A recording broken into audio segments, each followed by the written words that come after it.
Hi, Ralph. You say hi? This is Ralph.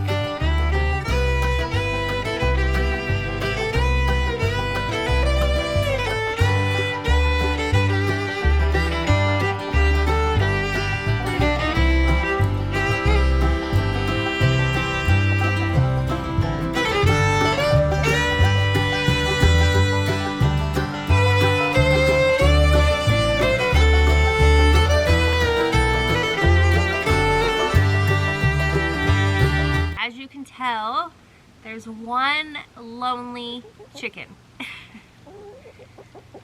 She is our last girl. We're not sure what happened to the others that we had. We probably had 12 other egg-laying chickens, and we're down to one. And it's a sad day on the farm.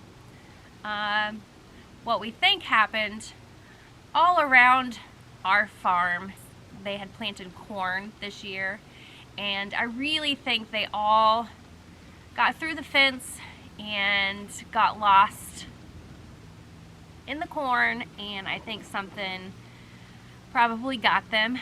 But for whatever reason, she stayed back. A predator didn't probably come in the fence because, as you can tell, Ralph is a big boy and he is a great protector, and he runs the perimeters of our pasture, and he does really well keeping all predators out. So I don't think anything got in. It's possible, but I really don't think anything got in and got them inside. I think they escaped out and lost their way. And so anyway, we have one lonely chicken, but she's a sweet girl. I don't think we'll get any more before next spring, so we don't have to worry about feeding them this winter. But we will be getting more this spring. So help me out. We need to give this girl a name. Leave a comment below. What could we name her? Great Pyrenees Ralph. I swear he has human eyes. He is the sweetest, kindest, he's a sweet baby. But he does his job very well. But a little story about him: we got him from family friends a few years back, and they had him on their farm, and he was always escaping. They couldn't keep him in the fence. He was always getting out, and he was running around the neighborhood. They asked us if we wanted to take him, and of course we did. And we haven't had him escape one time. He came here, and he actually had a job to do. He was here and knew that he was supposed to be protecting the livestock, and he has been great ever since then. He's never gotten out once. He's never ran away. He is the just most gentlest giant ever. He's such a sweetheart. He does his job, and sometimes when it's really cold out, we have a shed over there that we had built out of slab wood, and when it gets really cold and really snowy, him and the sheep and the chickens would always go in there, and when we would go out to feed them and we would sneak around the corner, we would all see them just snuggling. Sometimes he has a chicken on top of him. But he loves it here, and we just absolutely love him. He's such a good dog, and he was such a good addition to our farm. He's a sweetheart.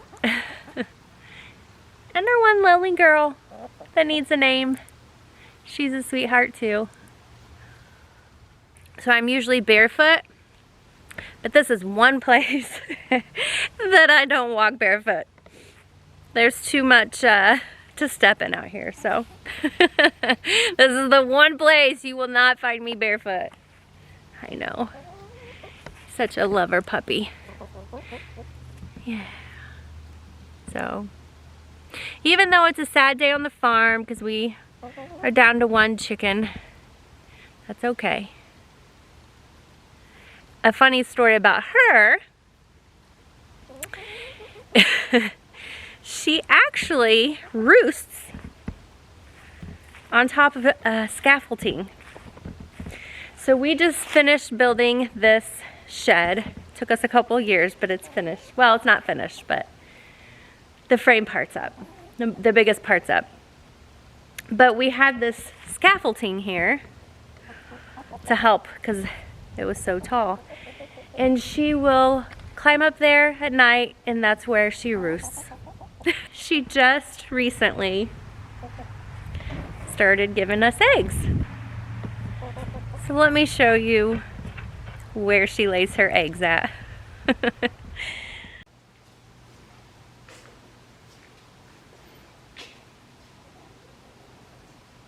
She lays her eggs on the back of the four-wheeler. So she is obviously quite the character, and so she needs a really good name. So help me pick it out. And this is Lola. She's an inside dog. She's a brat. Since we're talking about farm animals, this was our first cat. We adopted him.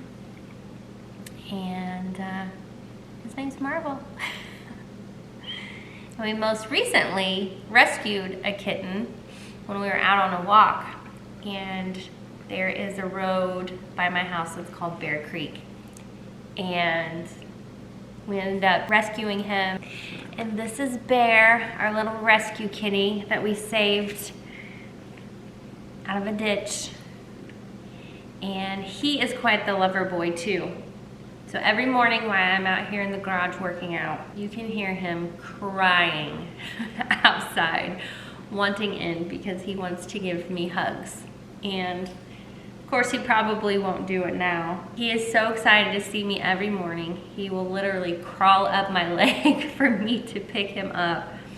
And he puts each paw on both sides and hugs me. And he will just rub and love and snuggle. Don't you? So that's an every morning thing for me. I make sure I have to let him in because he just cries so loud. And then he just wallers me to death for a good 10 minutes every morning. He has to get his love in. That'll be a good video. I'll have to share that video with you guys sometime. First thing in the morning. He's quite tired now, but usually he can't get close enough. Tomorrow's Thanksgiving. The boys are at my mom's house. It's been kind of quiet around here. We are hosting Thanksgiving tomorrow at our house. And I have a few desserts I need to make. It's probably today.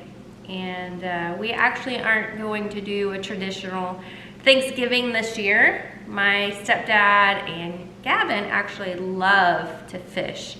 And so they've put quite a bit of fish away from this summer. And we're actually gonna have a fish fry. So it's gonna be fun. Comment below, do you guys keep it traditional when it comes to Thanksgiving and do the turkey and the ham? Or have you made your own tradition and do something completely different? I'd like to hear. I better go get to baking. I also have some trays I need to plant today. So I'm gonna plant a few trays and probably be in the kitchen for the rest of the evening, which I'm completely fine with.